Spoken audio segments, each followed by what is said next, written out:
महाराष्ट्र की राजनीति पर पिछले कुछ महीनों में ऐसे सियासी घटनाक्रम हुए कि उनसे दो बड़े नेताओं की राजनीति पर गहरा असर छोड़ा है।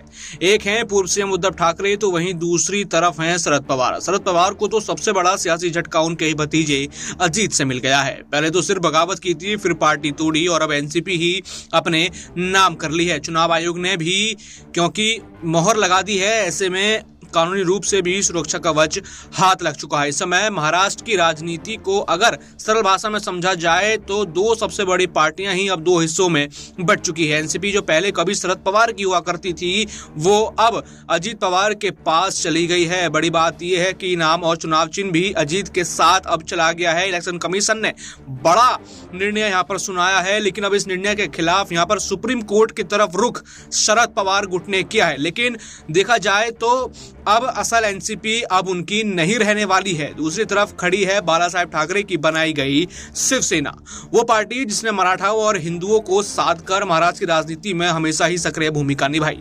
लेकिन इस समय उसी शिवसेना के दो हिस्से हो चुके हैं। यहाँ भी वही हाल है जो एनसीपी में देखने को मिला।